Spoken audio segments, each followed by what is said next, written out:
I welcome you all to this class on history of medieval India. I am Arani Saikia from the Postgraduate Department of History, Nagaon College. Today we are going to discuss the Mughal Empire under Shah Jahan. In the title slide, this is a painting of the royal court under Shah Jahan taken from Padshahnama. The Padshahnama was written by Abdul Hamid Lahori. It is one of the greatest works made for the Mughal Emperor Shah Jahan. It is the illustrated manuscript accepted as the official history of his reign. Shah Jahan was the fifth Mughal emperor who reigned from 1628 to 1658. Earlier known as Shahabuddin Muhammad Khurram, Shah Jahan was the third son of the Mughal Emperor Jahangir and Jagat Gosai Begum. Khurram was brought up under the care of his grandfather Akbar and his wife Ruqayya. He married Nur Jahan's niece Arjumand Banu Begum in 1612 and later named her Mumtaz Mahal. When Emperor Jahangir had a sudden death in 1627, Nur Jahan declared her son-in-law Shahryar as the emperor, but Khurram's father-in-law Asaf Khan diplomatically defeated the plan of Nur Jahan. Khurram put to death all of his rivals and crowned himself emperor in 1628. He took the title Shah Jahan, which means sovereign of the world, after putting down a rebellion in the Deccan. He ruled from the newly constructed capital of Shah Jahanabad.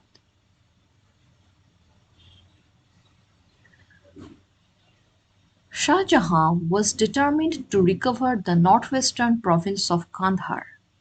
He led, though expensive, yet unsuccessful military campaigns in Afghanistan and Central Asia to recover Kandahar, Balkh and Badakhshan. Shah Jahan resumed the traditional policy of expansion in the south. His Deccan campaign was motivated by two factors. First, he was an imperialist.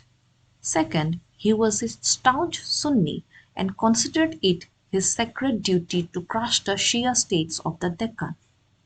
He succeeded against the Deccan rulers and established control over Ahmednagar, Bijapur and Golconda. Shah Jahan ruled an empire that was as vast as the Roman Empire and the British Empire. Dear viewers, have a look to the Mughal Empire in 1658. In the last years of Shah Jahan's reign, this was the Grand Empire.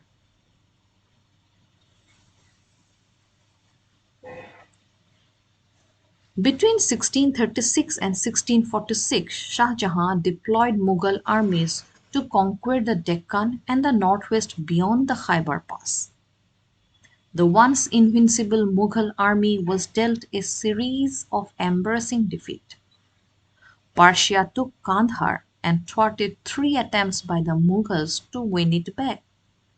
An effort to recapture the Mughal homeland capital of Samarkand with 50,000 armed Mughal force led by Princes Murad and Aurangzeb also failed miserably. These campaigns exhausted the imperial treasury.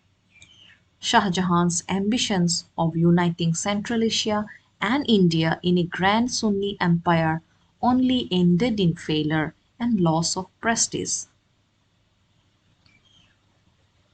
There were rebellions of Bundelas, of Orcha, and an Afghan chief Khan Jahan Lodi during the reign of Shah Jahan. The emperor suppressed them all. Shah Jahan had to wage a war with the Portuguese who abused trade rights that had been given earlier to them by Akbar and Jahangir. he succeeded over the European power. Let's have a look on the Mughal state under Shah Jahan.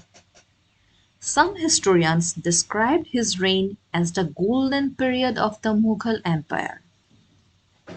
Dr. S. R. Sharma wrote that in spite of the early rebellions, foreign wars of aggression beyond the frontiers, the famine in the Deccan and Gujarat, the constant fighting in the Deccan, the age of Shah Jahan showed much that was glorious and signs of unique prosperity. Dr. A. L. Srivastava remarked his reign as a golden period in the medieval history of India in the domain of art, particularly architecture.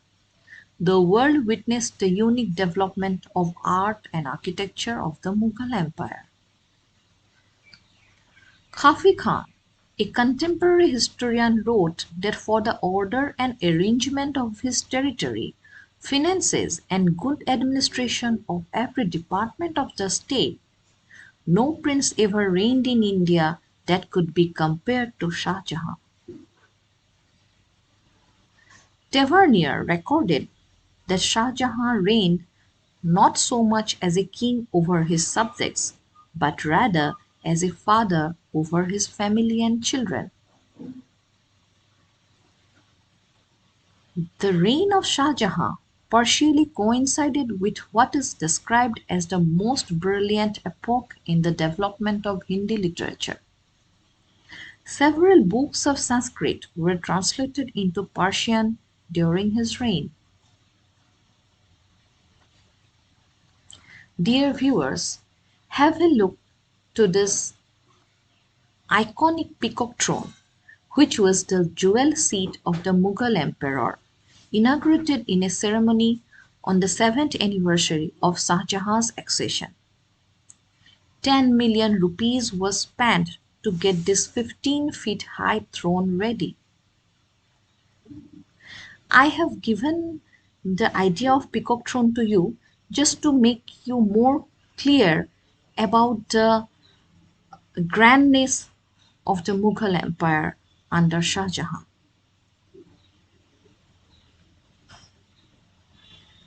Political unification and maintenance of law and order over wide areas encouraged the emergence of large centers of commerce and crafts such as Lahore, Delhi, Agra, and Ahmedabad. There developed export trade between India and Western Asia and as far as Europe. The Mughal Empire attained its highest union of strength and magnificence under Shah Jahan. This was due to almost a century of unparalleled prosperity and peace. Shah Jahan built up a strong army that ensured that he ruled a huge empire. Their maintenance imposed a heavy burden upon the peasantry. So far, one third of the produce was realized as revenue, but Shah Jahan raised it to half of the total produce. The economic position of peasants and artisans did not improve because the administration failed to produce any lasting change in the existing social structure. Their debts accumulated. We have come to the closing years of Shah Jahan. The last days of Shah Jahan were made tragic by a terrible war of succession among his four sons. All his sons were experienced in civil and military affairs. The Battle of Samugarh decided the fate of Tarashiko, which was the eldest son of Shah Jahan, and it ended the war of succession in favor of Aurangzeb, the third son.